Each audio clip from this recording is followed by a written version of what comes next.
This is something that we put together to try and put everything you need in knee care in one place. So I've been a knee surgeon for over 15 years, done about 3,500 knee replacements amongst about 10,000 knee surgeries so far. All my partners, similarly, we're very high volume. We do all we do is knee surgery. We run an academic type practice. So anyone that's been through the system here will know that most of what we tell you is not our opinion. It's from the facts and actual data that we collect from doing what we're doing. Surgeons have a good habit of thinking we know everything and we're always right and nothing goes bad and everything's perfect. But when you dive into data, you'll actually see what is happening. So we try and run our practice around the data and the science of what we do. And to do that, you need a clinical team, you need a research team. So we have the Sydney Orthopaedic Research Institute that sits at the back. Most of our surgeries and our patients, we're collecting objective data, not collected by us. When you're collecting your own data, there's a bias. So we take the bias out of it. It's collected independently for us. And then we build out the idea that we're not just knee surgeons. So knee surgery makes up about 40% of the patients that I see. About 60% of the patients that I see shouldn't have an operation. They've got problems with their knees, they've got things that we can do to help, but a surgery isn't the right option yet. So we build out the jointly practice around non-operative knee care, prehabilitation, rehabilitation, training, testing, outcomes to drive that. So, instead of just like go see a physio, you don't need me just yet, we have the whole setup here to treat the knee. And surgery is a part of that. For me, it's my favorite part of that. But it's far from the only part of that. And that's where Lauren's going to talk a bit more about the importance of that aspect of knee care. There is a final part of the puzzle here called personalised surgery, where we spun off some of our research into creating tools for surgery. So we make medical devices to do better surgery. So the whole idea here is doing every aspect of every part of knee care just slightly better every day by collecting data, improving on it, and learning from it. So I'm going to talk about first what is knee osteoarthritis and how does it progress. It's something this conversation I have probably 10 to 20 times a day when I'm consulting. And to me it seems super simple. And on one hand it is super simple, but on the other hand I get why it's kind of complicated. So this is the definition of osteoarthritis from the International Society of Arthroscopy and Knee Surgery.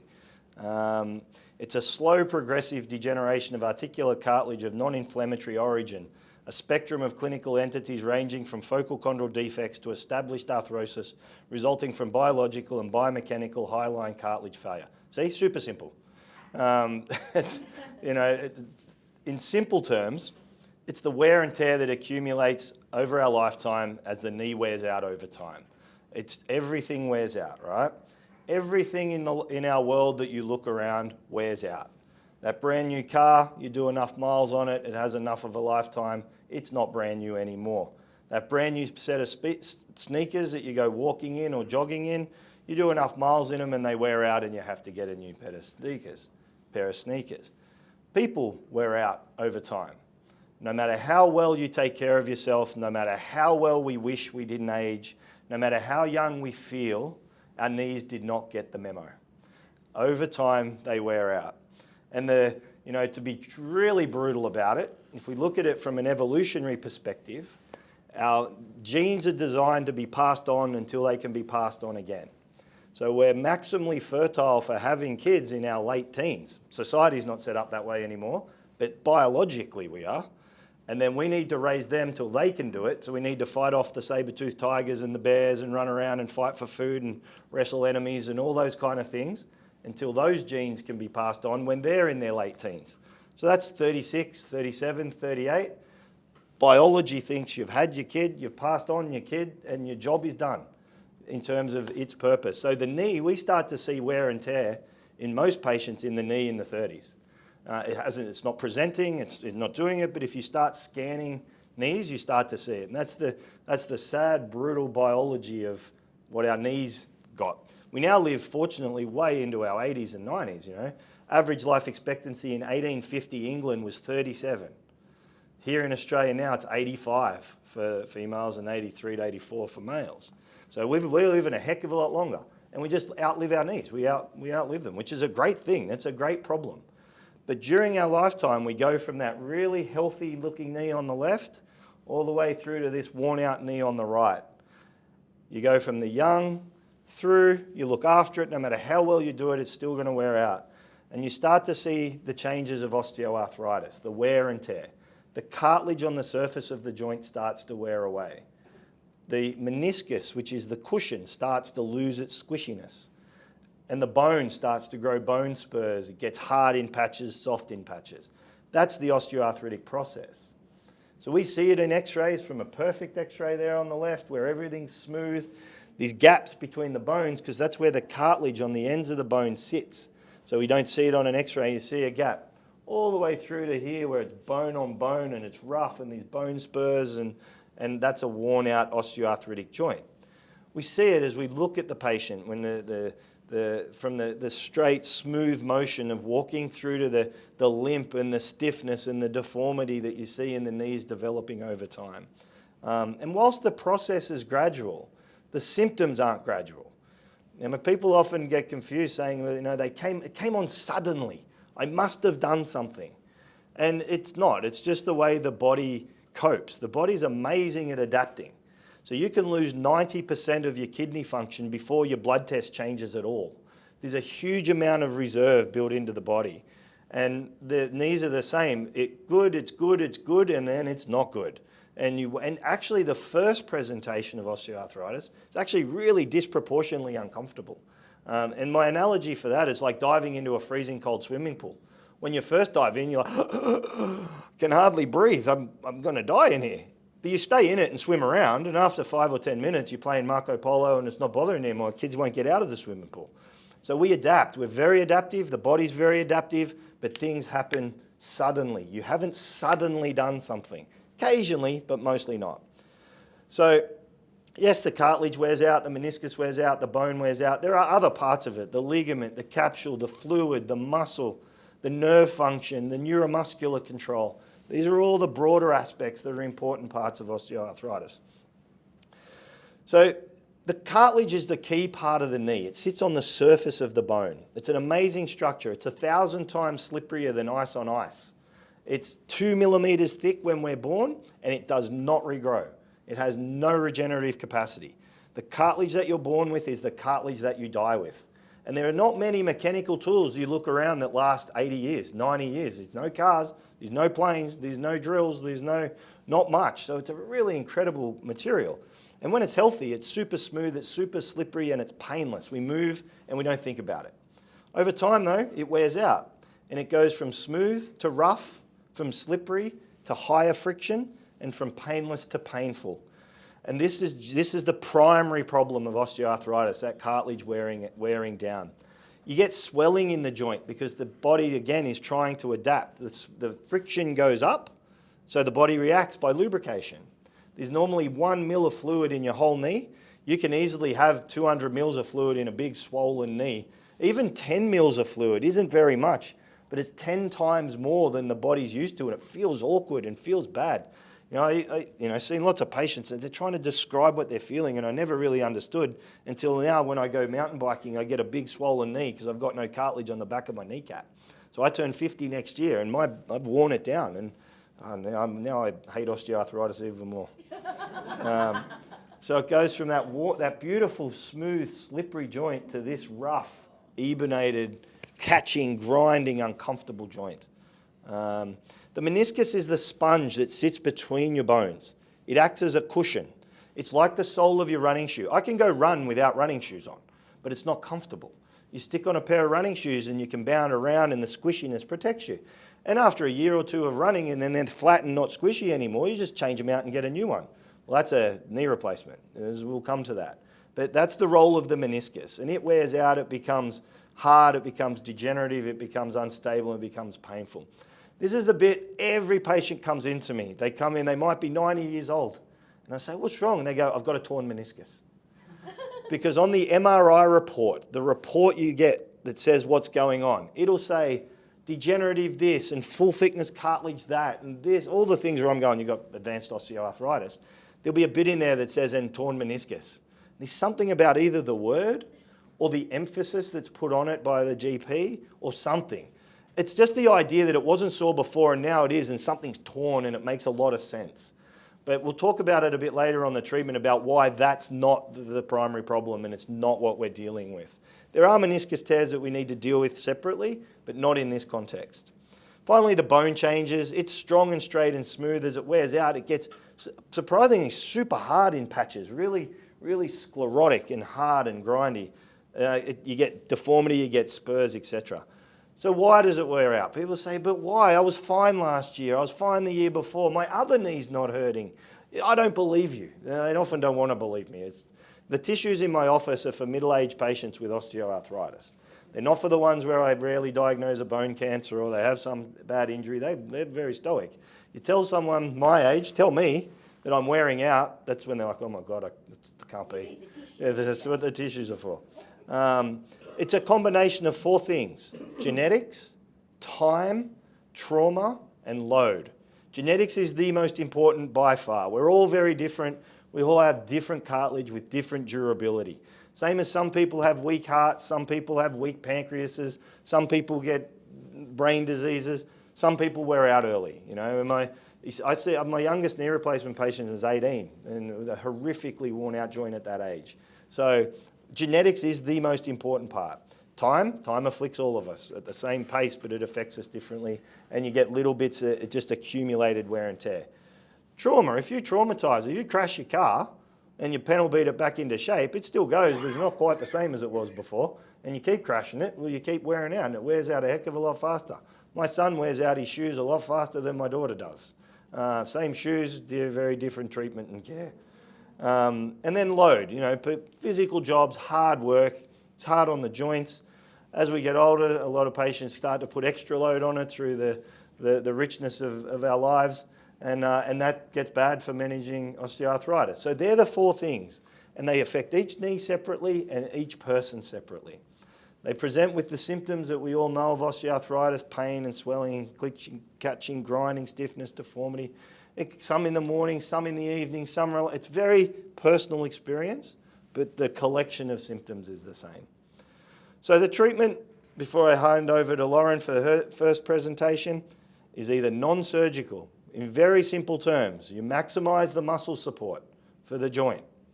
You manage the load across the joint, and you manage the symptoms caused by the disease. You want to be strong. You want to keep moving. You want to do low impact things over high impact things. You want to manage your weight. And you want simple analgesics, anti-inflammatories, and injections as needed to manage this wearing out joint. On the surgery side, depending upon exactly where it's worn out and how badly, I can realign the knee. I can replace the knee. The realignment's called an osteotomy. The replacement can be a partial replacement if just one half is worn out, or it can be a full replacement, a total knee replacement if it's fully worn out. I put arthroscopy up here because this is the conversation that's often the hardest and longest for me to explain to patients, where they've got the torn meniscus and they want a quick arthroscopy. Their friend had one and it worked great. The GP may have said that it'll be a good one to operate on. I can tell you all, I would love to do your arthroscopy. I am highly motivated to do your arthroscopy. It means the consult's very quick and everybody's very happy. It means that the surgeon gets to do what they love doing, which is surgery. And we get paid reasonably well to do it. So we're highly motivated. The problem is the one person in the room that won't benefit from the arthroscopy in a degenerative knee is the patient. There are multiple studies that show, other than unique circumstances, just cleaning up a degenerative knee is no better than good non-operative treatment for most patients. And it's safer and cheaper to not operate for the patient. We can always put it in the unique, if you've got a big loose bit floating around, we take it out. If you've got a truly locked knee that's not just catching and stiff, but there's a physical block, then arthroscopies are helpful. But most of the time in arthroscopy, in arthritis, arthroscopy is not the go. And that's where we're really encouraging to engage with the whole non-operative jointly process. Trust me, I'd love to keep operating. Back in the 80s and 90s, there's thousands of scopes done that probably don't have much benefit. There's these really great studies where they took about 4 times they've done it, all fully ethically approved. A couple of hundred in this group, couple of hundred in that group, worn out knees. They all had arthroscopy. They all had a general anaesthetic. They all had cuts in the skin. They all had the arthroscope put in. In half the patients, they cleaned it up, and in half the patients, they didn't do anything. They put the scope in, 10 minutes later, they pulled the scope out, and the patients were randomized. They didn't know which group they were in. They'd all signed up for this study. It was run through the DVA system in the US. There's been a couple done in Nordic countries.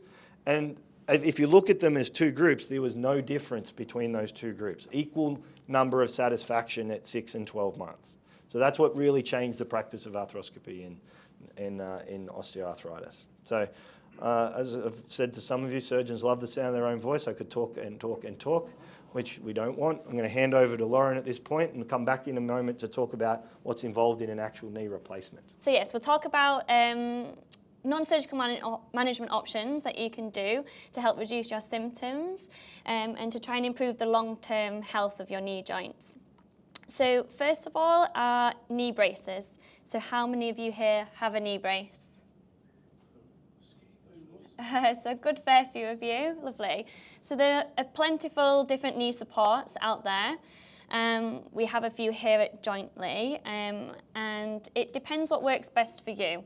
So some knee braces provide compressive support, warmth, proprioceptive feedback, and others help with that mechanical assistance. So some of you may have an offloader brace. This is a type of brace which helps offload one side of the joint in particular to help reduce your symptoms. So that's for those patients who, as Brett was saying, may have osteoarthritis more affected to one side, so one compartment of their knee. So that's something which can help, again, help you manage. In terms of weight management, so one of the most empowering things that you can do is to manage your weight. For those who are carrying excess weight, being referred to a dietitian or weight management program can be really, really helpful. And for those that are considering surgery, we know that managing your weight and losing some weight can help prevent post-operative complications and different other sort of comorbidities, okay. Thirdly is injections. So have any of you had any injections for your knee arthritis? Okay, so a few. So again, there's so many different injections out there, and the research is growing in the area of osteoarthritis. It's important to understand the role of injections, okay? So for some individuals, they do help in reducing symptoms, but patient factors do matter, so they don't work for everybody, okay? Some of the injections that we have here at Jointly, we have corticosteroid injections. So that's steroid that will help reduce inflammation and ease your symptoms, so from a pain perspective. We have hyaluronic acid, so that's a naturally occurring substance in our body that will help lubricate your joints, okay? Third is Cingal, so that's a mixture of the two. So that's a mixture of steroid and the hyaluronic acid, okay? So it's using the benefits of both. And then lastly, our PRP injections. Don't know if any of you have heard of those. We use your own blood platelets. So we'll take some blood, we'll inject those back into the knee joint. Platelets have anti-inflammatory and healing properties, okay? So that's the reasoning behind those. Now, everyone's different, okay? So I would recommend you talking to your healthcare professional if you are considering an injection to find out which one works best for you, okay? Some evidence does suggest that the hyaluronic acid and the PRP injections aren't the first line of treatment for osteoarthritis, but in some cases they are considered. So again, just discuss it with your healthcare professional. And last but not least is exercise, okay? So the evidence is really, really clear, okay? Your knee joint is nice and strong and that the movement is going to keep your joint healthy, okay? I'm going to just move on to the next slide here. So if we look at the benefits of exercise, there's so many. As Brett touched upon, it helps strengthen your muscles, which will help offload your knee joint. It helps promote bone density. So in particular, weight-bearing exercises. You can consider exercises in pools, so hydrotherapy, and some of you may already be involved in aqua, things like that. That is really, really good. It's going to help keep your knee joint moving, but it's less load through the joint. So you want to, if possible, have a mixture of the two, okay? So those weight-bearing exercises in a gym setting, really, really important. It helps release endorphins, those natural mood boosters that we all want, which can help reduce pain, okay? Here at Jointly, we offer different programs. Okay, we can offer one-on-one, so it's looking at individualized exercise programs. You might find it's counterintuitive when you're in pain, you don't want to move. And you might find that as you start to increase your exercise, that can fly your symptoms. So it's just about finding the right balance for you, which is why seeing a physiotherapist is ideal. Okay. We also have group classes, and so that can be really good for motivation, compliance, and consistency, which again is needed when we're thinking about exercising and managing your knee osteoarthritis. Okay. Any questions? No? Lovely. Okay, so I'll pass over to Brett, who's going to talk about whether surgery is the right option for you.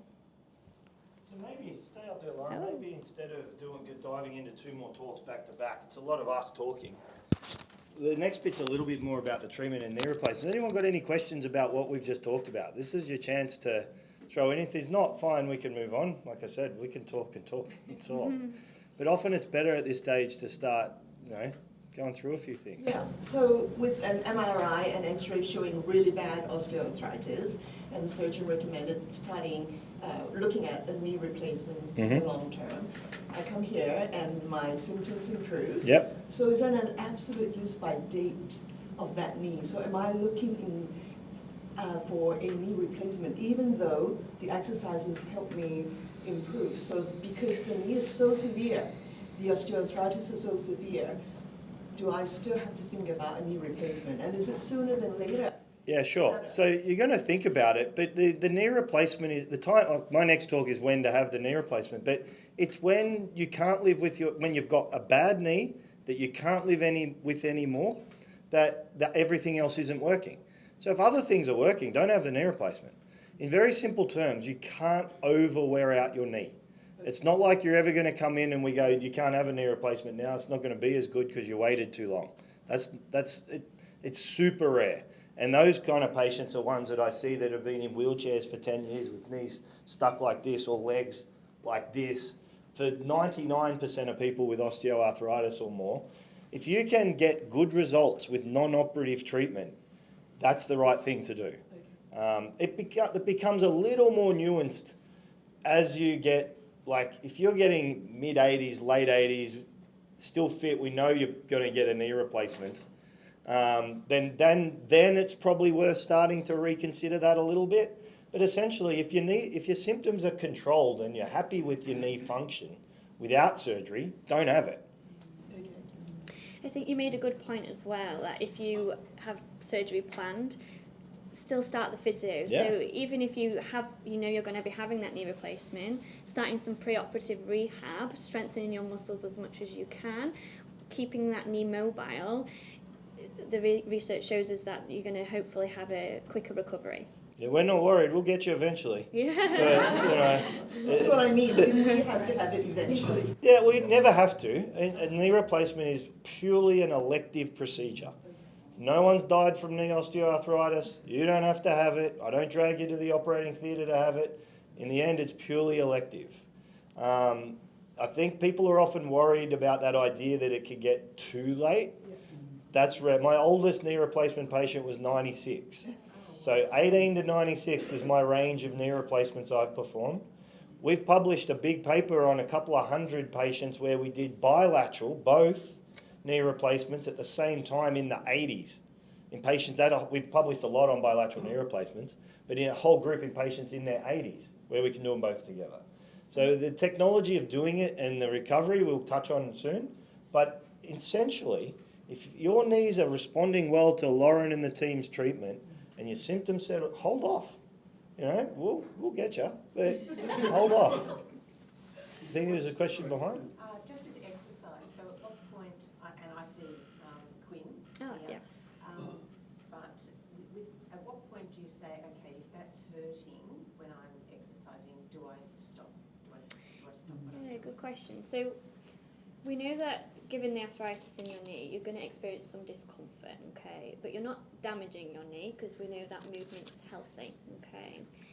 We like it to be tolerable. So if you're pushing through severe symptoms, you're going to really suffer at night, you're going to have a really bad day the next day. We don't want this boom-bust cycle, okay, where you're having good, bad days, given how much activity or load that you do. So we like to keep things consistent. So if you and Quinn have found a program that, you know, you get a little bit of discomfort, but you can tolerate it, and after you've done your program or after you've exercised, you know, your symptoms don't flare, that's a good starting point.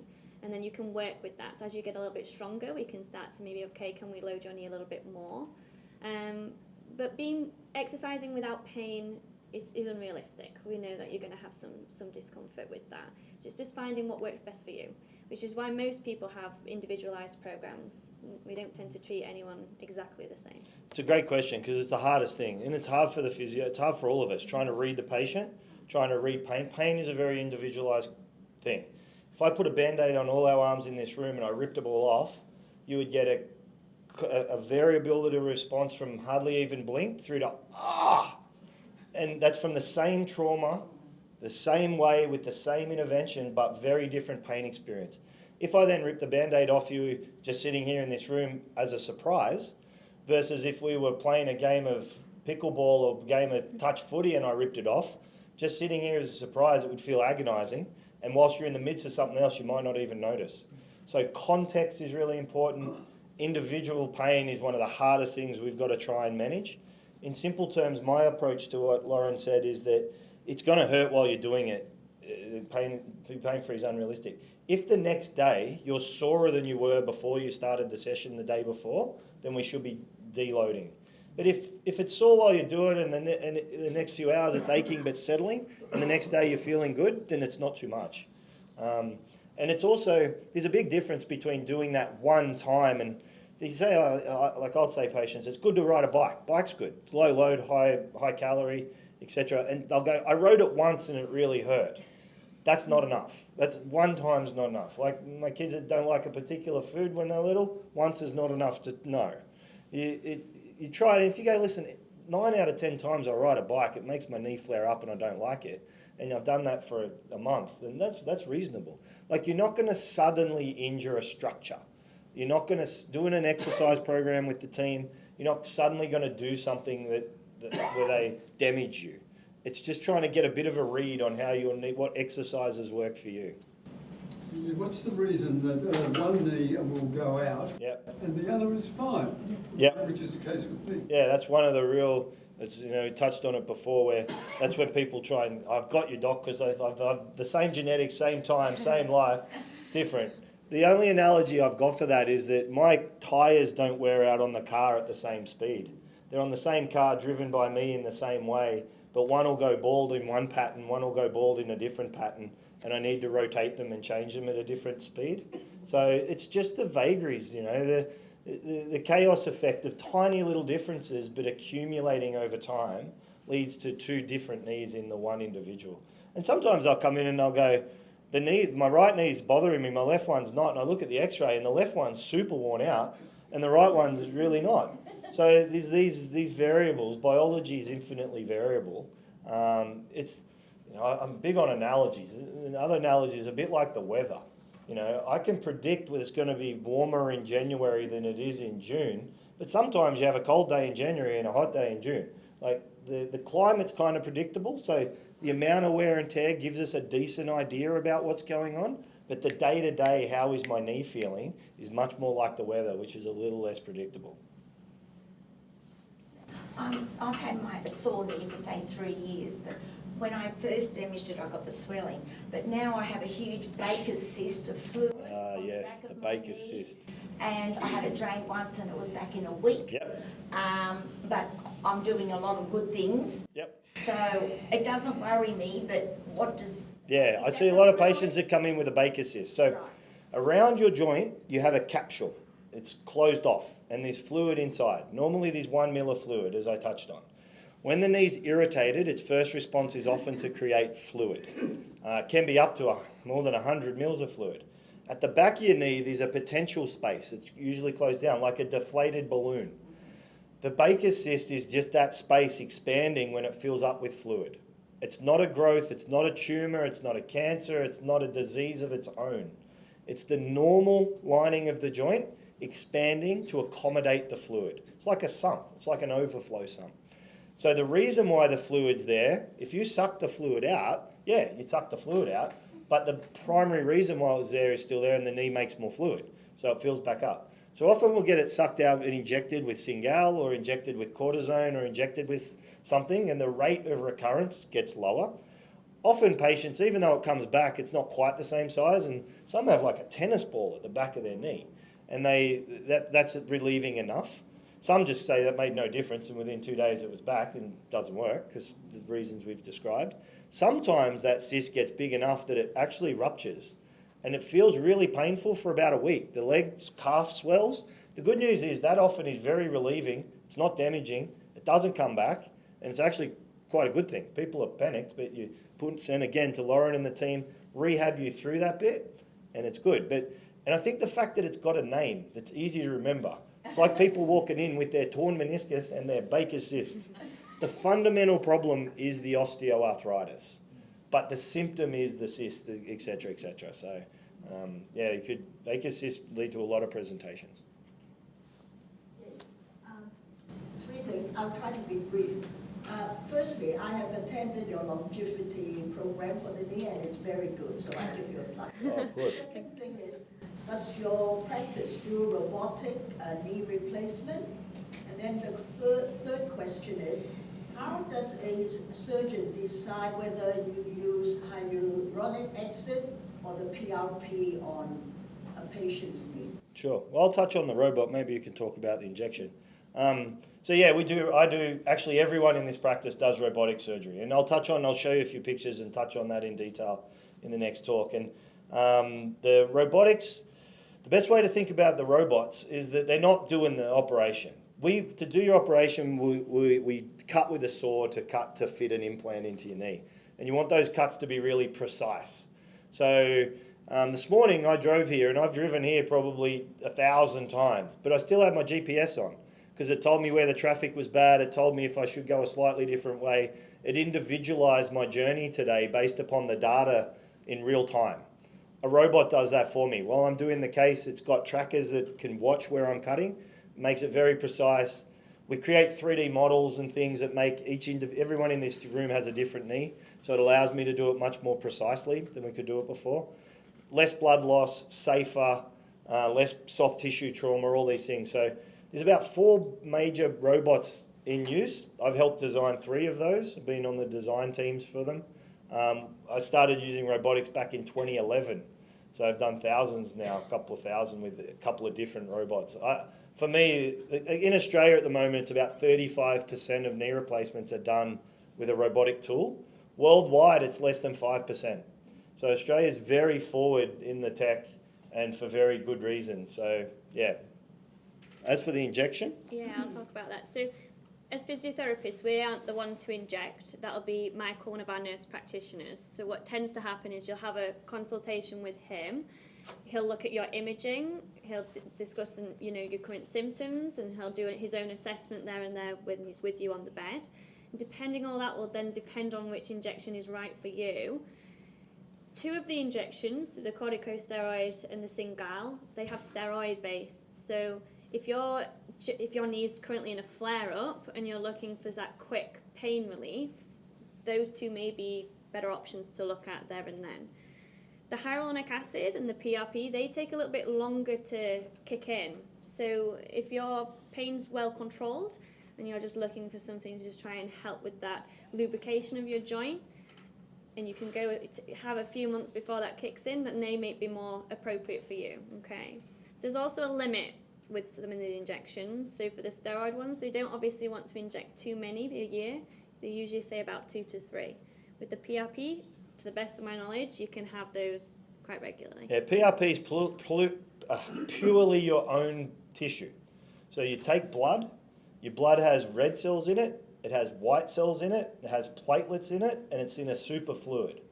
The platelets have really great anti-inflammatory and pro-healing type of roles in our body.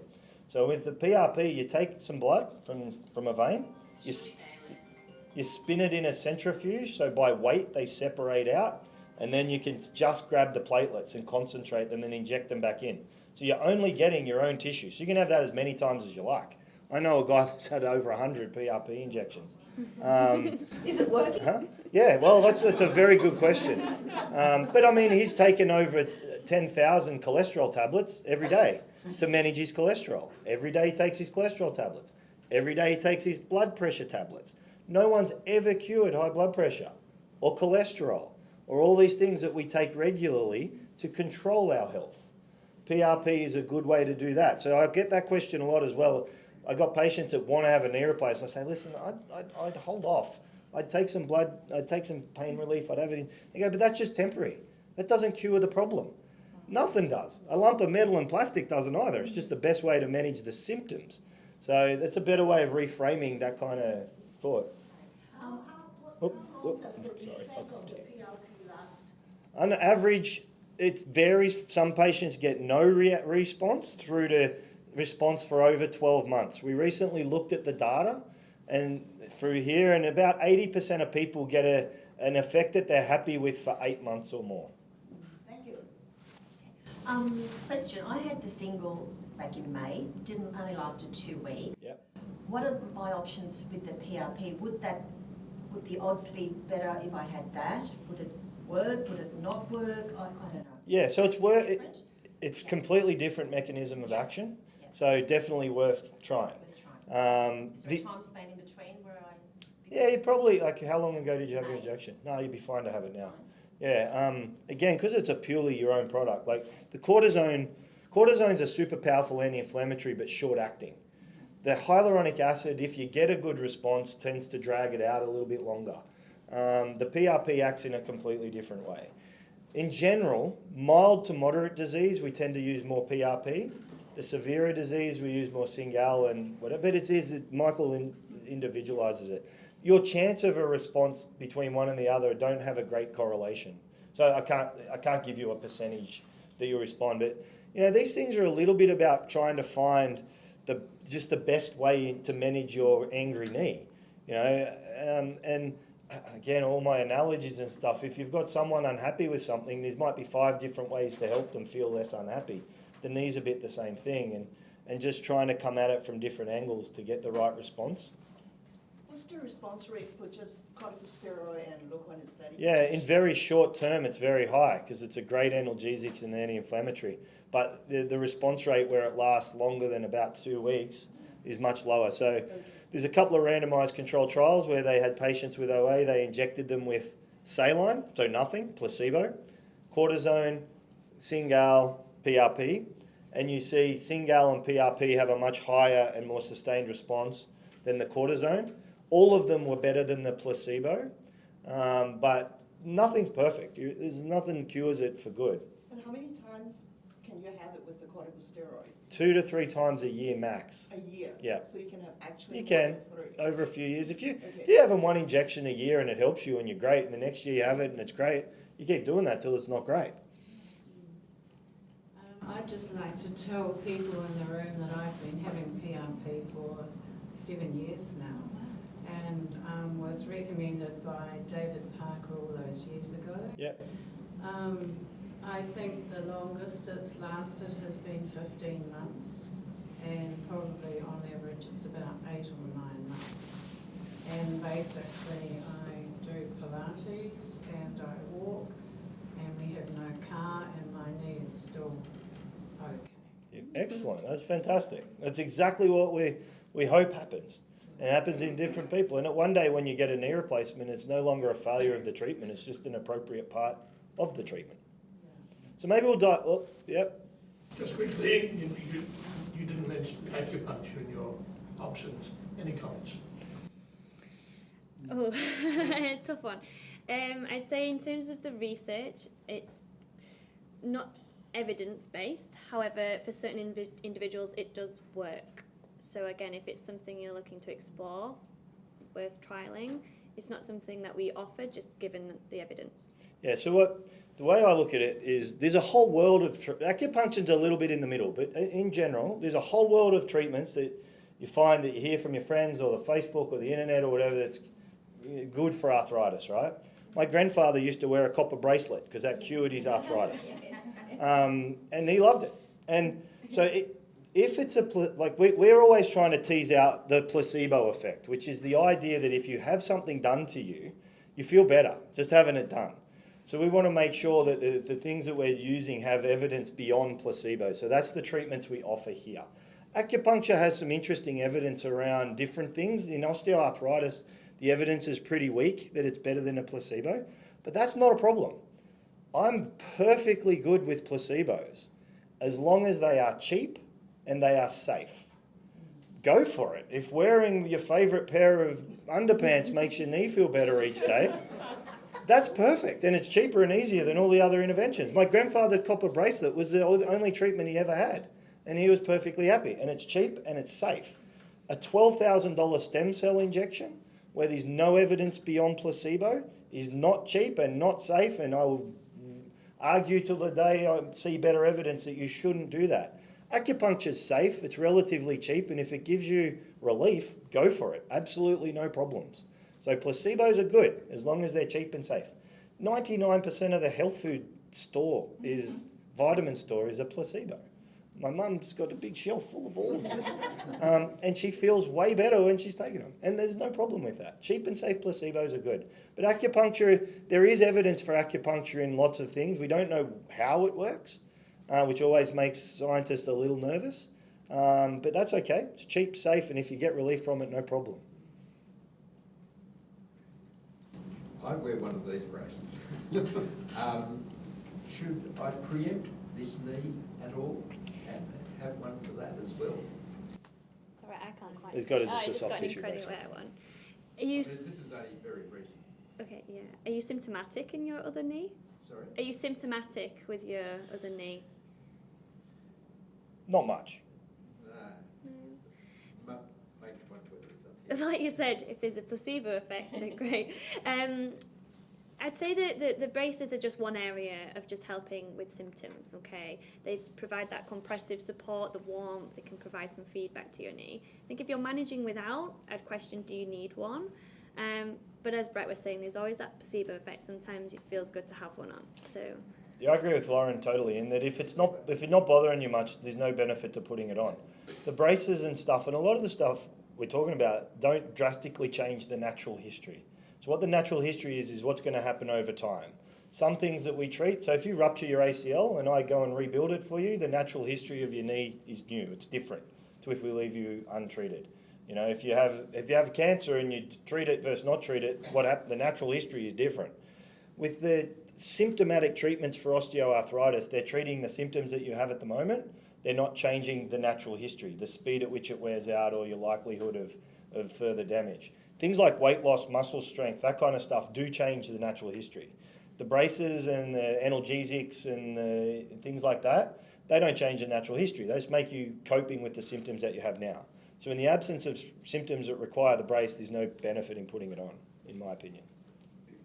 All right, we might jump into the next bit. It might generate a few more questions. And you know, like I said, the conversation's the main reason why you're all here, so a chance to talk to us about it.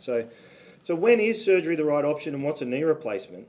In a knee replacement, we remove the surface of your joint and we replace it with a metal surface and a plastic spacer.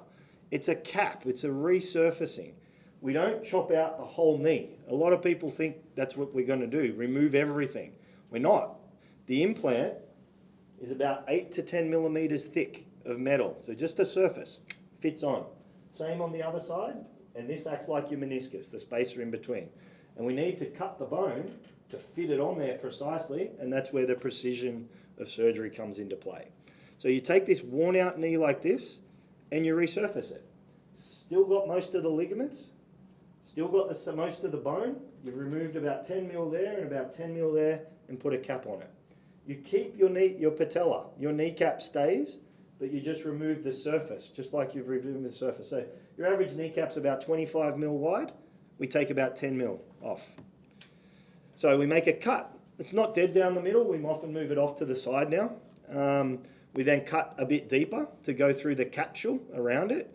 We fold the kneecap out of the way so that we've got good access to the joint. And then we remove the meniscus and we remove the ACL ligament. The PCL ligament inside, I leave it there. Dr. Parker removes it. There's two different sort of broad categories of implants.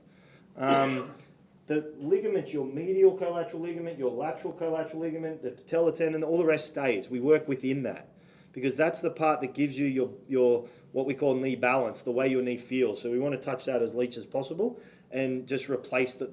They're not damaged as part of the osteoarthritis. So you use a sharp saw to make precise cuts, and then you fit these components on: femur, tibia, kneecap, and then a spacer that comes in different thicknesses and different shapes. During the case, we're trialing them and getting the feel just right. And now with the robotic systems, that's what a robotic system looks like. It's a big arm attached to one that screws on the side and moves around and guides the cuts. So we're still holding the saw. We're still doing the cuts. It's just helping us position it to make precise cuts and being able to give us feedback in real time that we've made the cut that we think we want to cut. Because we're talking about sub-millimeter accuracy. So you can make a cut. In the old days, there were no guides. You open the knee, you line it up, and you make a straight cut. They used to have the tiles in the operating theatres used to come halfway up the wall so that the surgeon could look at the tile and make it as a reference to cut. It was the best reference that existed. And I still know one guy on the coast that does it by freehand and makes a pretty good cut for freehand. Our eyes are very good at seeing right angles. Anything that's not a right angle, we're really good at picking that up. Outside that, like I'll ask you, how much does the Leaning Tower of Pisa lean? Like it looks super crooked, right? How much is it leaning?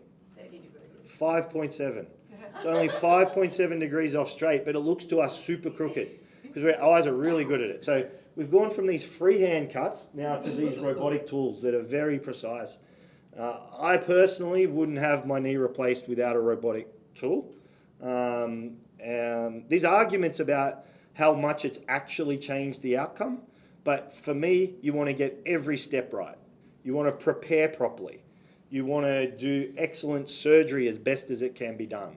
You want to do excellent recovery as best as it can be done. You want to do your final fine-tuning post-knee replacement rehabilitation as best as it can be done. We can make arguments that, that doesn't make that much difference or that doesn't make that much difference. For me, I want every bit as good as I can make it, and for me, the robots are part of that process. So that's what it looks like. That's what it looks like inside a knee. This is the kneecap folded over. There's the surface on the patella, surface on the thigh bone, the new one on the shin bone, and the spacer in between. This is one where they've removed the PCL, so it's got this big fake PCL in the middle, and they work just as well. David and I argue about it all day long, which way we should do it. Obviously, I'm right, but you can do a partial replacement. So a full replacement, you replace all surfaces of the joint. If you've just worn out half your knee, then we just replace half your knee. We leave this half, we leave the front, we leave the kneecap. That has the benefits of being a little less surgery, a little easier recovery, a little more range, but most of all, it just feels a bit more natural. A knee replacement is not a natural thing. It's a lump of metal and plastic replacing a biological system that took 1 million years to evolve. We'll come to the results in a minute, but with this one, you've still got 2/3 of your knee, so it feels a little more natural. The downside is 2/3 of your knee can still wear out, so you might have to get converted. But if you pick the patient properly and do the surgery well, the conversion rate's very low. So in the right patient, I like a uni. This is what it looks like. So there's the cut that you see on the skin. That's what's happening underneath there. You've got the bone with the implant on it. After surgery, you've got a dressing on your skin, and we get the knee moving straight away. And over time, all the anger goes out of the knee. It's initially swollen and sore and bruised and stiff, but as all that settles, we're under good care with Lauren and the team and the rehab team. You're managing swelling, you're managing pain, you're adding movement, you're adding function, and you're recovering. We can make crooked legs pretty straight. Deformity is part of the disease. Some people, like I'm naturally really bow-legged. The best, it correlates with high athletic performance. 99% of pro athletes are bow-legged. You don't see many pro athletes running down at the Olympics running like this. That's the knock-knee alignment's not great for performance, but it isn't good for longevity. We wear out. So for me, the knee replacement that I'll have will probably leave me a little bit bow-legged, because if I went suddenly from that to that, it will feel weird. It will feel weird. So my satisfaction is a little low. So that's what's changed a lot with the robots and over time. If I did your knee replacement 10 years ago, the goal was I got taught to make them all dead straight. A good knee replacement was dead straight. Now it's not. Now it's very precisely matched to the individual, and we have the tools to do it. We have sub-millimetre precision of resection that allows us to do this. So when's the right time to have a knee replacement? In simple terms, it's when your knee is worn out, you can't live with it anymore because it's causing you so much grief, and all the other options are no longer helping you. It's pretty simple. This discussion can be much longer, but that's the fundamental thing. To get a good result, you need 3 things. You need a bad knee, you need bad symptoms, and you need a good patient. You do that, get all those lined up, it's time. So the knee needs to have advanced joint damage. So some patients I see have really bad symptoms, but their knee's not very worn out. They're the toughest ones for me to manage, because I really don't think the knee replacement is the right treatment, because I'm a mechanic. The knee replacement works from improving the mechanical environment.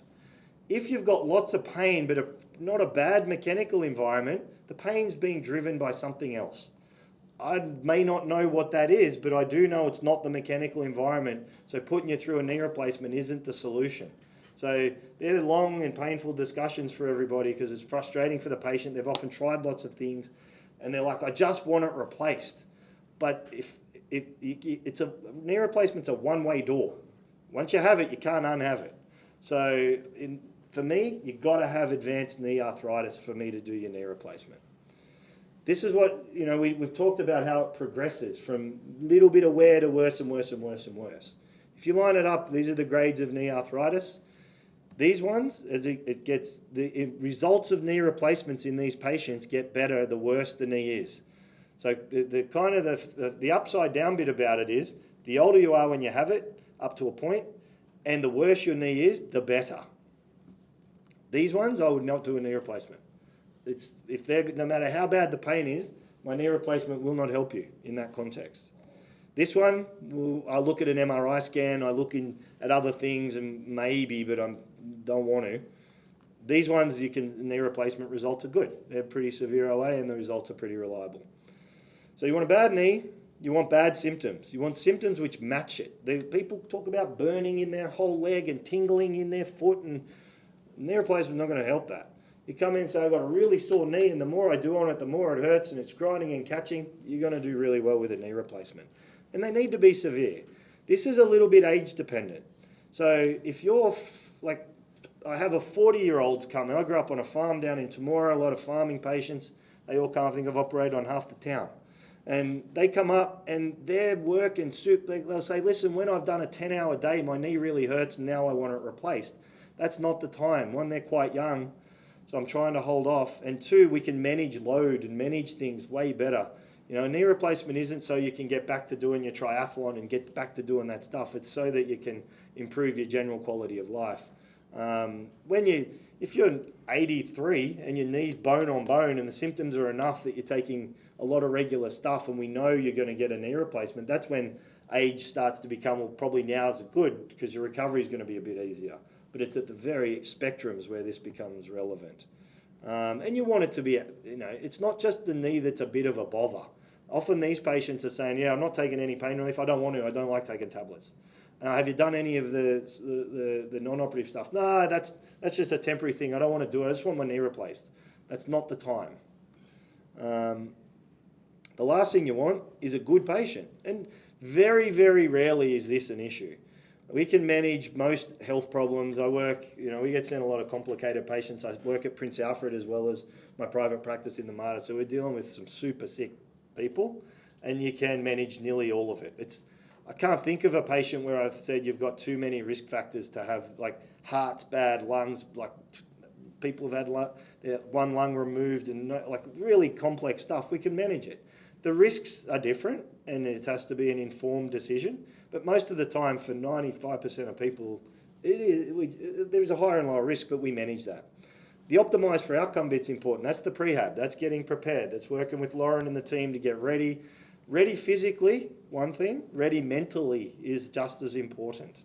I I think we focus a lot on lower limb strength in prehab. I'd be focusing hard on upper limb strength, because in the early part of your recovery, you're going to be lifting yourself around and doing a lot of upper limb work that you might not have done for a while.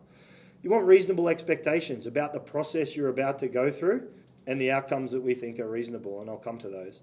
And funnily enough, older's better for knee replacements when you look at outcomes. So The older the knee or the older the age? Yeah, it's hard to have a young, you need both. That's a different way of doing those two slides, actually. You want an old, worn-out knee and you want an older patient, and they're going to do better. More wear and tear, the better. So right pathology, right symptoms, right patient, you're going to get the right result and get where we want to be. So these are the questions that are common. How good are they? How long do they last? How long does it take to recover? How do I get the best result?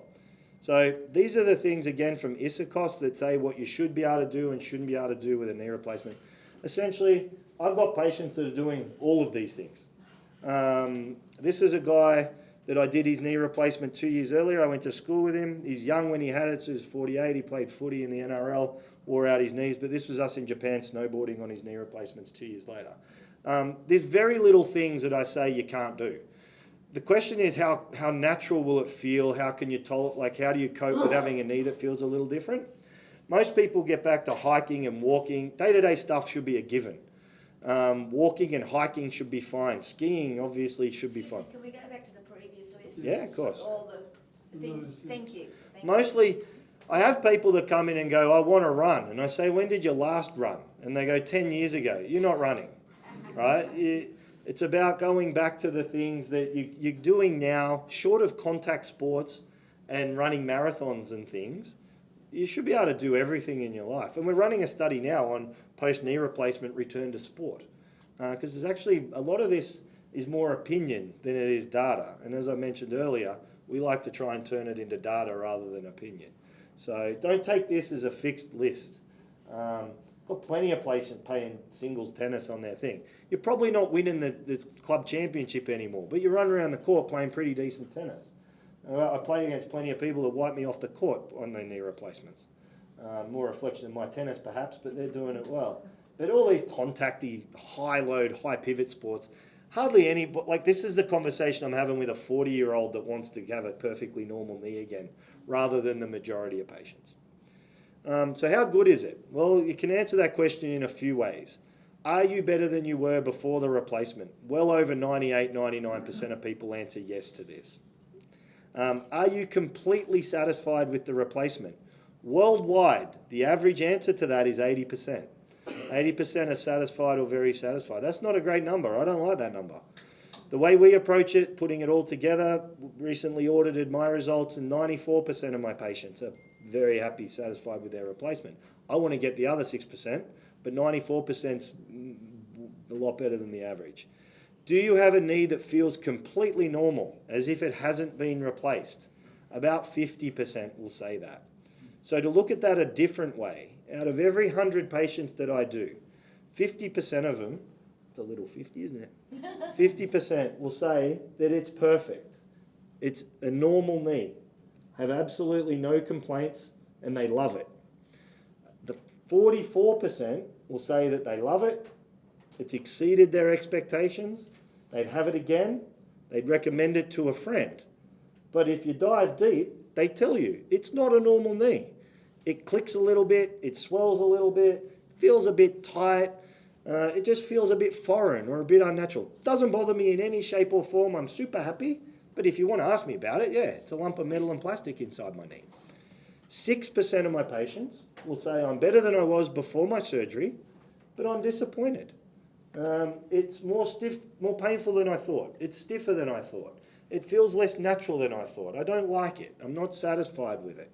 And when I ask them why, when we've published 2 studies on this, they tell me, because it clicks a bit, swells a bit, hurts a bit, feels a bit foreign. So what are the risk factors for being in that 6%? So overall 94% are satisfied. I call 6% dissatisfied. I like to be as brutal with my own results as I can. I'm potentially dissatisfied. What's up in there? So if you look at the risk factors, sorry, this slide's poor, words are too small. But the risk factors for the ending up in this group, this is what we do everything to avoid. I can do a great knee replacement. We can do great rehab. We want to tick off all the factors that you don't land there after that. They are patients whose knees were not very worn out when they had surgery. The less severe disease is much more likely to end up in that category. Surgeons are people too. If someone turns up enough and is upset and relentless, eventually we fold and you do the knee replacement. And most of them are happy, but a few more than not aren't, and that's why we're reluctant on that front. They had pain disproportionate to the severity of their disease. So they had moderate to severe disease, but they're in severe pain, crying, and it's like the pain is worse than it should be. Something else is driving their pain system, and that hasn't been relieved by the metal and plastic implant. So remember, these ones are still saying, I'm better than I was. It's relieved, but not as good as they wanted it to be. Anxiety and depression is a key part of it, no way around it. We've done multiple studies, patients with high levels of anxiety, patients with depression, they are less satisfied with lots of things, including their knee replacement. Not their fault, it's a disease of its own. We do our best to manage it, but it's unequivocally part of this. A lot of the modern knee pain medications are anti-anxiety and antidepressants. It's linked closely with pain, and we try and have a really open discussion about it and manage that as well. You know, it's such a common thing. It's best to have it out. It's best to manage it as part of the process of surgery. Higher pain response, that study with the pulling off the Band-Aid example, there are ways to manage that. There's a score called a pain catastrophizing score. And patients that score higher on that score higher in that post-op as well. Higher expectations in the younger patients are also part of it. And that's because they want a knee that's completely normal, not a metal and plastic knee. They want to be running around playing Oztag and that kind of stuff. And it's really not what the process is for. So if you do, you know, like I said, my youngest patient is 18. I've got lots of patients in their 40s, probably about 10% of my knee replacements. I've probably got a third of my patients under 60. The average age for a knee replacement in Australia is 70 years old. Half are under 70, half are over 70. But these are the factors that, doesn't mean we're not going to do it if you have these factors, but we're going to try and manage them. We're all going to have reasonable expectations. We're all going to come into it with our eyes wide open. So how long do they last? The majority will last 20 to 30 years. All right. The idea that they last out in 10 years seems to be common in the community. It's completely wrong. On the Australian, every knee replacement in Australia is tracked forever. So if I do your knee replacement and it wears out and someone else does it in Perth, I know about it. I can see my results. So in my hands, less than 1% have worn out in 1 year, in 10 years, And actually have been done in 10 years, and actually none of them have worn out. So the thing we worry about most in knee replacement is infection. Infection in a knee replacement is a really bad thing. So we're really fussy about pre-op with how your skin is, intra-op, the way we run the operating theatre, bit of antibiotics afterwards, wound care, all that stuff's really important. Fortunately, I have no knee replacements that got a deep infection early. But when we're out in the community, you get infections, you get pneumonias, you get urinary tract infections, you get all these things. And every time that happens, bugs get into your blood system and travel around, and your immune system deals with it. In rare cases, it gets to the knee before the immune system deals with it. And it's a bit like an algal bloom on a still pond. It suddenly flares into arthritis, into infection. So the only revisions I have on those, and there's not much we can do about that. It's an extremely low rate. I've done about 3,000 joint replacements, and there's 11 of those patients.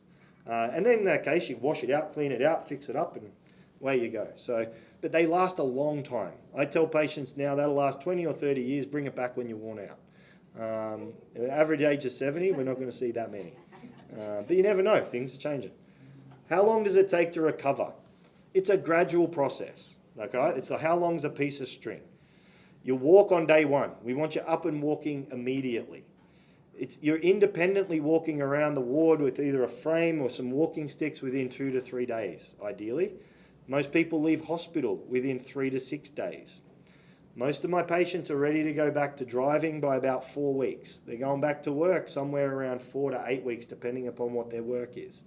Your normal lifestyle, it's hard to define. It's different for every patient. Most patients are back ready to putt around, hit some short sticks or whatever, 6 to 12 weeks. But complete recovery, as good as you're going to get, can take a year. To rebuild your muscle strength takes a year. So when we do an ACL reconstruction, which is a much smaller operation than this, on an NRL player that's got nothing to do except rehab and PlayStation, during their recovery.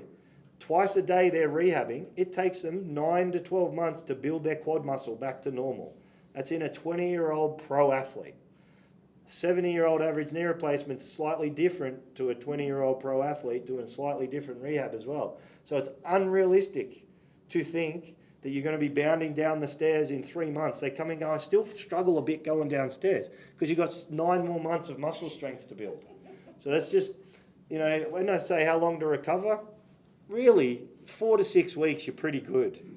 But it's going to take 6 to 12 months if you really want to fine tune it, build strength and get as good as you're going to get. Pain, I tell patients it's severe in the first 4 weeks, it's moderate for the next 4 weeks, and it settles after that. So in the first 4 weeks, we're using lots of things. Paracetamol, anti-inflammatories, narcotics, short and long acting, also pain, icing, all those things to get it under control. By about 4 weeks, you're mostly cutting back to Panadol, Panadine Forward, that kind of stuff, and an anti-inflammatory. 50% of patients are still taking Panadol at 6 months. So there is a long tail of it, and that's not unrealistic. Listen, I'm cutting you open, sawing off the bones and bashing it with a hammer. It takes time to recover. If you get a decent cut on your skin, think how long it takes for that to heal, the scab to go away and all heal. It takes a long time. But it's a pretty consistent path, and the key thing that makes this harder is anxiety. Anxiety ramps is like pouring petrol on a fire. So we've got to just trust the process, follow the steps, and you'll go much better. So that's a knee replacement from before to after, and hopefully that answers some of your questions. Brett, I've just got a quick question. It's about the anti-inflammatories. Yep. How do you manage for a patient whose maybe kidneys are not so good Yep. and shouldn't be taking the anti-inflammatories? Yep. When I say shouldn't, Yep. I mean, yeah. Yeah, they can't take them. What are the alternatives? There's not one. Oh, So you can either take it, you use all the other stuff, yeah. but if you can't take an anti-inflammatory, well, you can't take an anti-inflammatory. Okay. Everything in medicine is a balance between the risks and the benefits. Yeah. And sometimes if the kidneys are just a bit bad, but not super bad, then you use a lower dose and you watch it and that kind of stuff. Some people have bad reflux and bad gastric ulcers. So there are, for every single thing in medicine, there is a contraindication that's absolute. You can not do it. And for some things there's an alternative, and for some things there's not. But, you know, I'd emphasise more paracetamol, more of the ice. I'd get them to hire the icing machine for a longer period of time. We go into it knowing that's the case. I'm a huge believer in mindset in the recovery from this thing. You know, like you see, it's the wrong thing to say, but surgery's easy, patients are difficult. Patients are different. While like my Temora patients from the bush, where they've known me since I was a kid, and I do a ward round and they go, geez, Fritchie, it's hurting. And I say, yeah, no shit. Get out of bed, get up, get going, stop whinging. They sort of do. If I say that to someone I've never met from the eastern suburbs, it's not going to go very well. And, you know, you've got to, but the challenge for me is trying to read each patient, and you're trying to push, but then some people you should pull back, and that's a really hard bit. So it's trying to make a good relationship to run, and that has the biggest impact on pain. Bit of a different answer to your inflammatory question. Thank you very much. You Really keep up appreciate What? it. Sorry. I had a knee replacement 15 months ago. You went through the whole program. Yep. Excellent. I concur with everything you've said. The only trouble is my other knee now feels like it didn't get the love. Yep. Which is why I'm here today. Yep. Just to refresh the knowledge and everything. Yep. Is that common? That the other knee then starts to hurt? Heck yeah. I mean, the knee's the same age, same journey, same miles, different experience, like we said. But it's like people often say, oh, I got, my knee's done this and now it's caused my hip OA, or it's caused my back. They're same things happening at the same time rather than one causing the other. But yeah, it makes sense that if one knee's worn out, the chances the other knee's worn out is reasonable. With the exercises, do you keep doing them sort of after the 6 months or after 12 months or forever? When do you actually cease doing these exercises? I'll be coming on to that in a moment, so can I answer that Maybe question? we'll run through that. I've got one question for you. Okay, we'll come to it. Yeah. You were talking about the suitability of people's health to have this knee replacement. I think you mentioned someone that had a lung thing. Yep. Now, who has the final say? I mean, if the patient has a cardiologist giving him advice and a vascular surgeon, Yep. and they say, oh, look, I don't think you should have this Yep. operation, do you overrule that? No, only one person overrules that, the patient. In the end, it's the patient's decision. So what does the patient do? The patient gets... Getting your advice to say, yes, we could do the operation. Yep. And he's getting the advice of his vascular surgeon and his cardiologist Yep. that say, I don't think you should have it. Yeah, well, as difficult as it is, in the end, it's the patient's decision. It's an elective operation, so I'm never going to say you have to have this. I'm not going to say that. I'm going to tell you, in my experience with your combination of medical problems, this is what I think the outcome will be. Where does it place you then if you've got two other... Yeah, in a difficult position. What would you do? Yeah, it's a difficult thing. Like medicine's not an easy thing. And I understand that, but it's making it difficult for the patient. 100%. Where do you stand? Well, these days, modern medicine, if you ask this question in 1950, the surgeon would make the decision and tell you what to do. In modern medicine, it's a shared care model where, for me, it's not even shared, it's the patient's decision. My job is to advise you, to make sure you understand it as best you can, to try, and that can take many visits because it's complex information, you know. My dad says, why can't surgeons make this so much easier? It's so complicated. You use all these fancy words and it's too hard. And I say, Dad, no worries. You tell me how to grow a crop. You're good at growing a crop. Don't use any fancy words like, you know, the name of the fertilizer or combine or sowing. I don't know those words. Make it simple and make it take 5 minutes. That's impossible. So it is a whole level of complex knowledge that we need to present to you in a way that you can understand it. And in the end, you decide. Look, I've got patients where I've said, listen, I think the chance of you having a bad, like dying from this is possibly 20%. And they go, no worries, I understand that and I want to take that risk. I'm dead now. I can't walk. I can't do anything. Profoundly bad disease. Like the higher the risks get, the more I will steer you towards safer options, like not doing it. But in the end, it's your decision. Okay. And the patient is the final arbiter. The patient's decision will overrule the other advice. Yep. And you'd be happy with that. There is occasional times when patients tell me, I want to have this knee replacement, and I'll say, I just won't do it for you.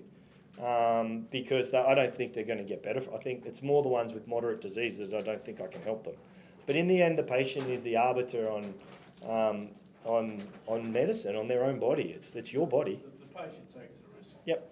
Oh, yeah, we still carry a lot of the risk.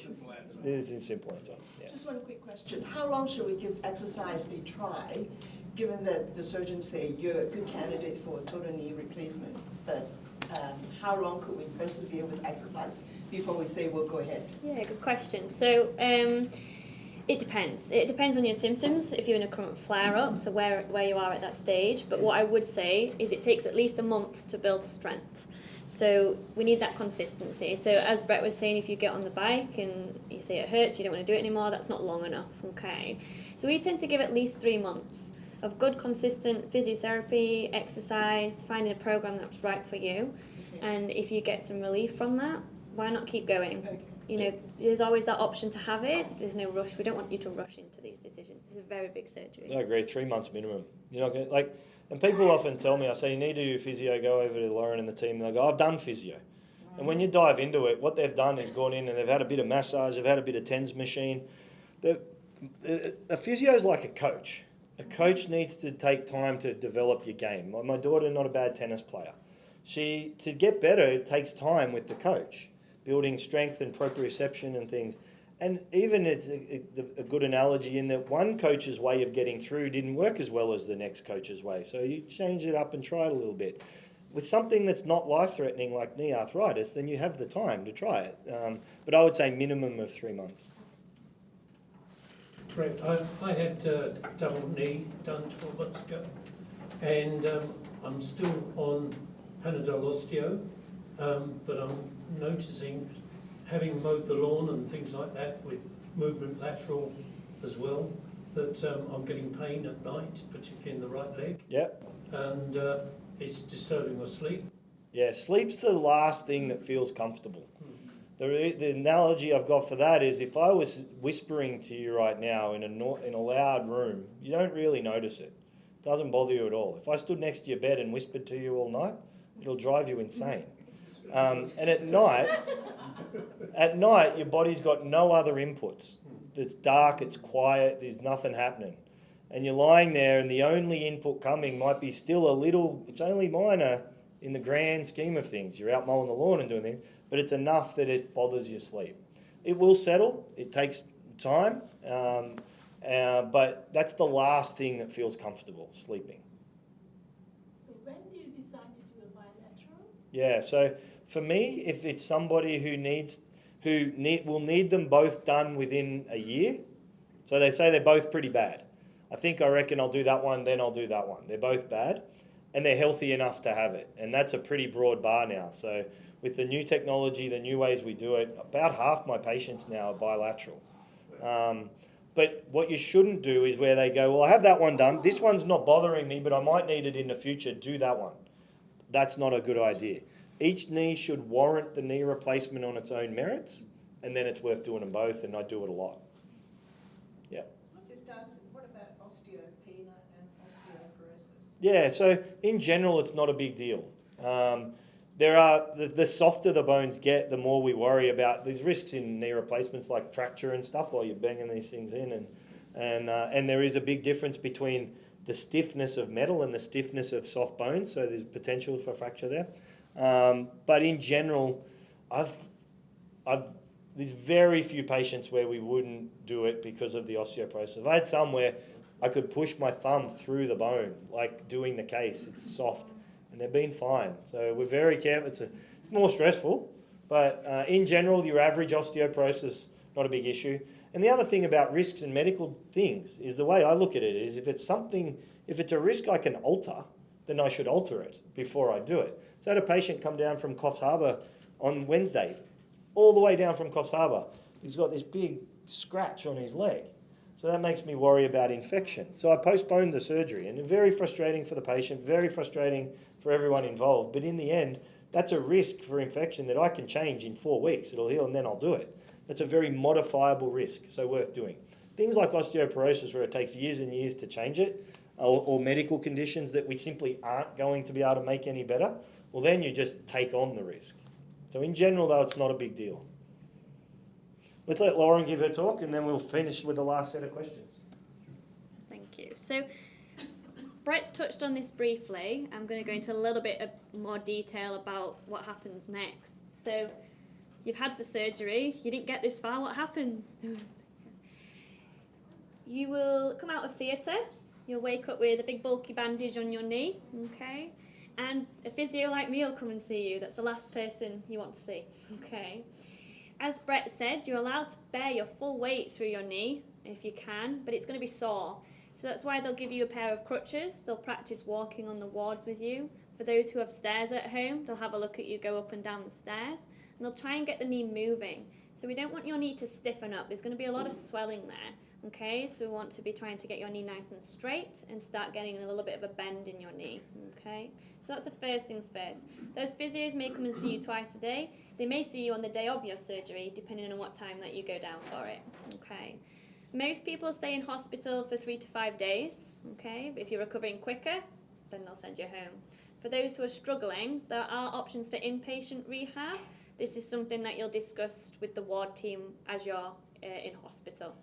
Okay, so once you leave hospital, they feel like you're safe to go home. You're walking on your crutches.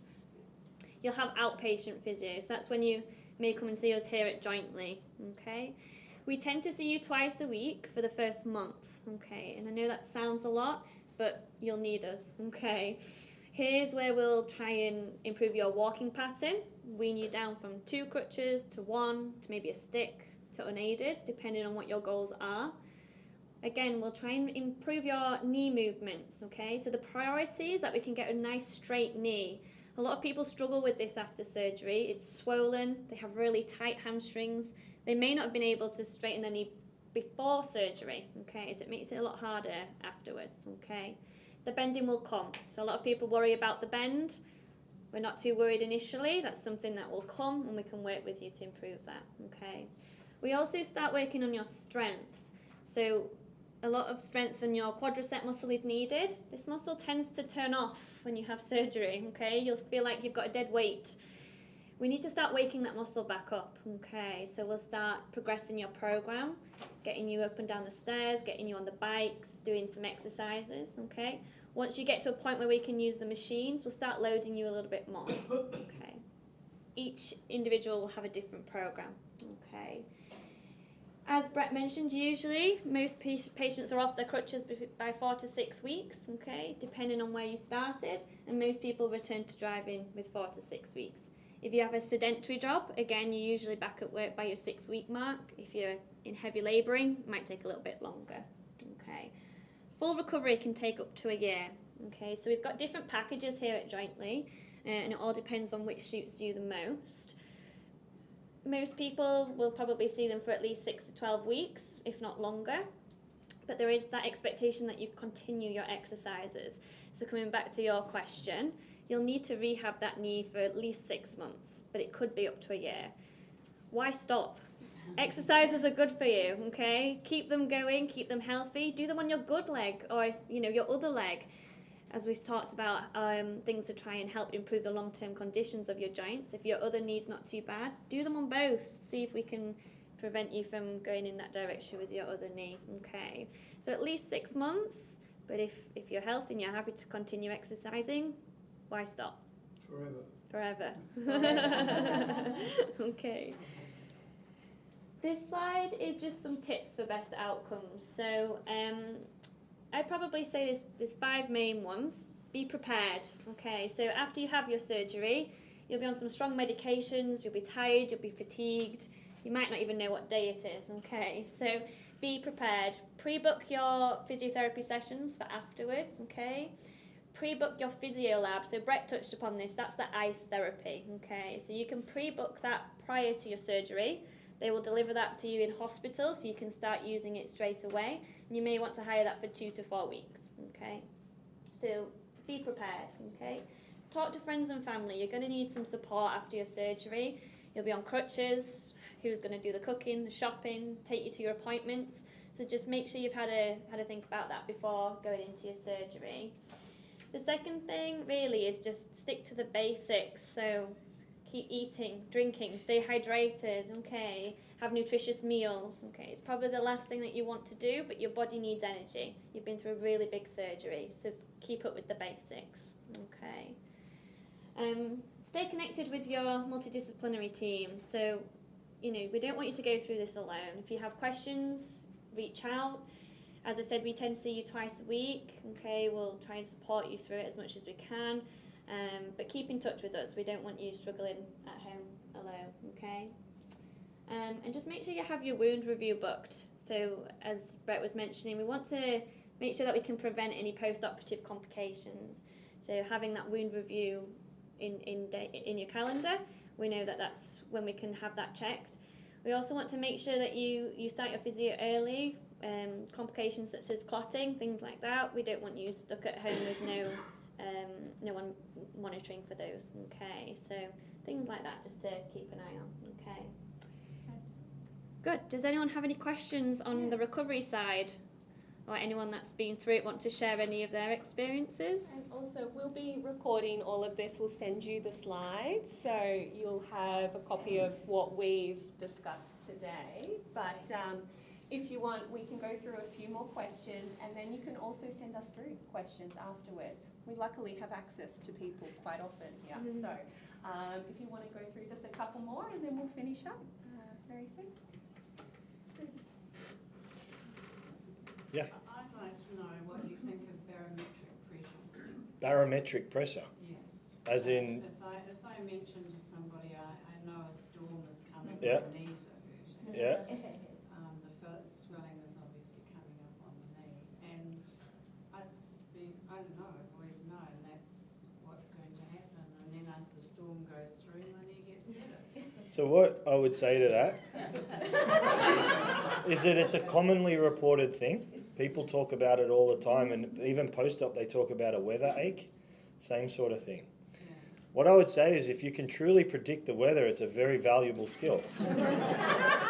I grew up as a farmer's son, so if you can predict that storm, it would be very valuable. So if you want to know if it's true, then what you do is you record every time you think a storm is coming in a diary, and you correlate it with how often the storm came. Because what tends to happen is when we feel the ache and the storm comes, we've predicted it. When we feel the ache and the storm doesn't come, we forget about it. And the correlation between your ability to actually predict a storm is lower than we think it is, but maybe not. Like, I never disregard what patients tell me. It's true. Some people believe it.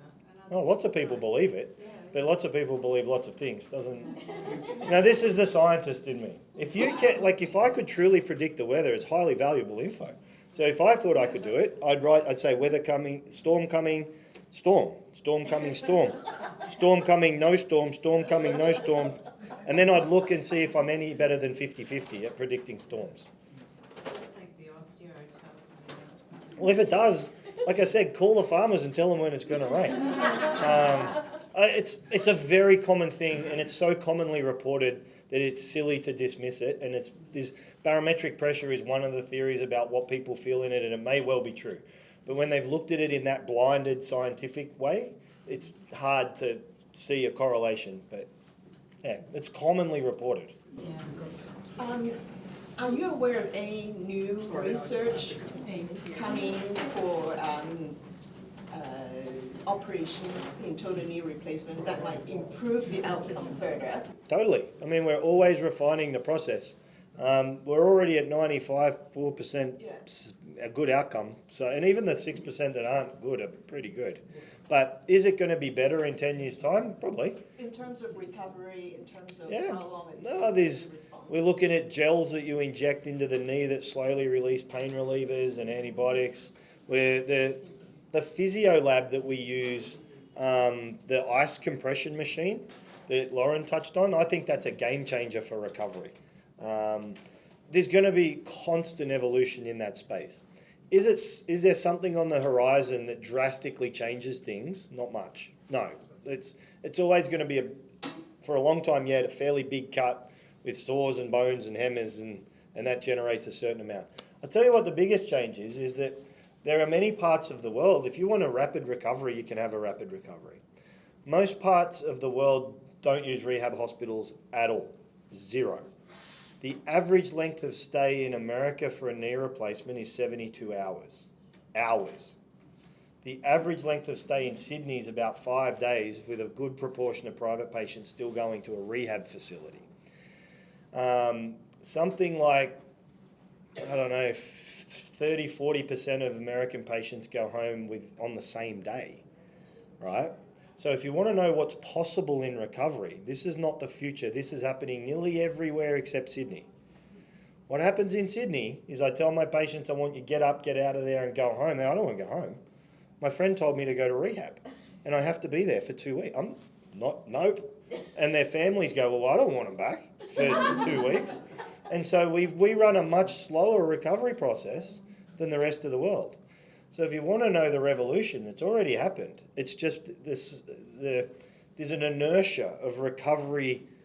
It's not science, it's recovery peer pressure that is keeping the recovery much slower here. So rehab is better, or Nope, home is better. If I was having a knee replacement, I would do my prehab with an expert. I would be ready for the surgery. My goal would be to get out of the hospital as soon as possible. And then I would do my rehabilitation with the expert, outpatient rehab, 100%. But you tell that to Sydney patients, and it's just, even in Perth, Adelaide, there's hardly any inpatient rehabilitation. So the health funds are bamboozled why in Australia, in Sydney, 50% of patients from the MARTA then go to rehab. But it's because all their friends tell them to do it. They're way more powerful influence than I am on the patient. And so the future of recovery is already here.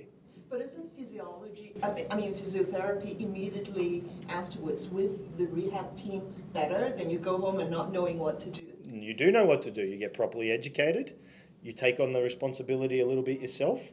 Instead of lying in bed for 20 hours, like during the day, you do a ward round in a rehab hospital. There's a good chance patients are resting in bed because they need to rest.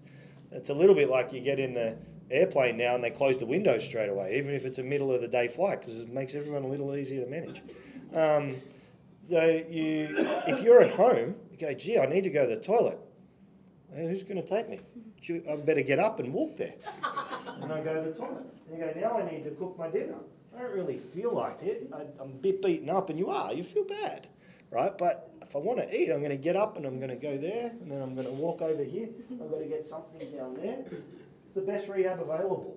Just checking in with an expert a couple of times a week to check your wound, check your progress, give you the exercises. That's rapid rehab.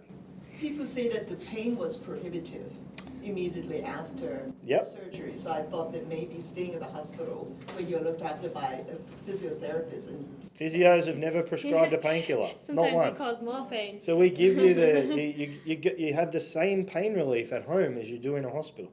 Like all these things, all those questions you say, some people say, some people are a very powerful influence on the recovery process, and that's what we're trying to change. And we're not actually even inventing the future. The future is everywhere else. But here, there's a real perception that I have to be in a rehab hospital, I have to stay in that hospital. You know, hospitals are dangerous places. Yes. I want to get out of it as quickly as possible. You know, sick people are in hospitals, bugs are in hospitals. So I'd have my operation, I'd be prepared, I'd have a physio lab ready to go, I'd go from home, the next day I'd come in and see Lauren, I'd run through it, and then the days in between where I'm not seeing a physio are fine, because I'd just be walking to the toilet, going up the stairs. You're welcome. What I would also say on that is sometimes with these rehab facilities, depending on them, you can do too much. So if you come and see too much, it's just going to fly your knee up. Less is more in the early stages. Just to confirm, Brett, I had mine done 12 months ago, both knees. If I'm mowing the lawn, what do you think about me taking Voltaren before I do it? If you feel like you need to and it helps you, it's okay. If I mow the lawn and haven't taken it, I end up with quite achy knees. You can take your Voltaren. Yeah. And behind the patella, does that make sense? Yes. Oh. It's the most irritable part of the knee. It's the bit where your quad strength is the key driver to how you feel. So keep working on the quad strength. Thank you. Hey Brett, can I just, so I'm B, I work at Jointly. It's a really poignant question about rehab, which I talk to the insurers a lot, and how the mentality that not going to rehab is you haven't got all the value out of your healthcare or being paid in. You know, this is the most poignant thing that just got said is you haven't lost your rehab. Okay, it's not an exchange. You haven't lost value as a member of an insurance group. You're actually gone to a better place. Okay, so the history of the rehab hospitals, most of them are post-World War II veterans facilities that then got repurposed as that population passed away. Okay, and a whole heap of them got sold to Ramsey and other groups, the Catholic groups, etc. And they were looking for things to do with hospitals. It's just not modern medicine. So Brett said, so you go to the US, your 35-40% of total knee replacements are sleeping at home. On the first day, first day, never one night in hospital. Leave the hospital 6 to 8 hours later. They're not going home to no care. They're going home to a different environment that isn't full of infection, that's very familiar to them. You know, there's still ability to get acute help if something doesn't feel great. And it's not just the US, like the US is not a great model for healthcare in some ways. But it's not just that, like most of the world, Sweden, most of the UK, most of Europe, you know, there are outliers. If you go and have it done in Japan, you don't really do much for 2 weeks. They go at the complete other way. And they look at the rates of infection and recovery and satisfaction and all these things, and it's not compromised. It's better. So we're trying to really bring that model of rapid recovery here. We have all the skills, we have all the tech, we have all the structure. The one thing that we're fighting is some people. That's the hard part. And it's sensible. Like, you know, people are nervous and scared, and you wonder, I'm going to be really sore, I don't want to be at home. It's got to be safer in a hospital. But it's just not what the data shows. Excuse me, at the surgery, what was the name of the ligament that you take out and that other surgeons don't? We all take the ACL out. the PCL, the posterior cruciate. I don't take it out, but some surgeons do, about 30%. Yeah. So how do you do it without the ligament? The shape of the implant's different. It's got a high post on it that mimics the action. And the argument is your older PCL better at it, or an artificial mimicker of it better? And there's very little difference in it in the outcomes. I had a very noisy popcorn knee for about a year. Yep. But after exercising, it's gone. Yep. Has that got to do with it? Like in your native knee, you haven't had a knee replacement. No. Yeah. So yeah, grinding and popping and what we call crepitus, the audible sound, is very common in a knee that's got some wear and tear in it. Actual clicking in the knee is super common. Like most people just don't really notice it until it's giving them some pain and they become very aware of it. Like a pimple on your tongue. Once you've got one, you can't stop flicking it. You can't stop hearing it. But then it's like if I did some squats for you now, you can hear my knee popcorn away. It is part of the cartilage losing its normal perfection and just a bit of wear and tear. I think there's a question here. Very quickly. Around the science of the medical industry, Yep. dosage radiotherapy. Yep. I know they do that a lot overseas. What's your opinion on that? For using it for what? Osteoarthritis, low dosage radiotherapy. Okay. What percentage? They do it a lot in Germany, in the States. Have you heard? Yeah, I haven't. What's your opinion on that? Yeah, I must say I'm not aware of it. Non-cancerous. Yeah, I'm not. I'm thinking certain contexts. If you have rheumatoid arthritis where you've got a really inflamed synovium, it has a role to play. Is an yttrium injection for some really inflammatory conditions that uses radiation. For straight out osteoarthritis, I'm not aware of anything showing it to be something that we don't use it here. No, I know. Yeah. Yeah. I'll have a look. I haven't seen it used in basic osteoarthritis, but It's interesting. Yeah. A study that just says it's rubbish. Okay. So I also found risk. yeah, I mean, science is hard, right? Trying to tease out effects from placebos and stuff is hard. So many of the things we talk about, you could find a study that proves it, a study that disproves it. So you've got to really try and dive into the quality of the study and then the weight of multiple studies. And that's the trick. I mean, we're weighing up multiple data points to try and make the best decision in individual patients. Alrighty, I have to call up. Thanks for coming. Thank you guys. Thank you for that. I really appreciate it. Now we have recorded this, so you'll be able to get a copy, and then I'll send out a little feedback form so you can write questions in, of course. So thank you so much. No problem. Help yourself to a coffee and tea on the way you need. And you know, one thing I would say is I noticed a lot of people here are already like having a knee replacement or had one. That's great. If on all your social channels and stuff, just like we're going to run more education events. Absolutely. And the people that would we run a lot within medicine. We run a lot of science stuff, but more patient-facing things. Yeah. Be good if you thought it was useful, get the word out a little bit that you get people that haven't. Like at the moment, half the people here know what's involved with a knee replacement because they've been through one. Yeah. But I think it'd be great to just, if you thought it was good, share it. Thank you so much. Thank you so much. You don't cut any muscles while you're doing your knee Cut replacement. between the muscles. Between, In the quad particularly. Yeah, you don't cut into the quad. We try not to. We try. There are different techniques, but mostly we don't. We go between the muscles.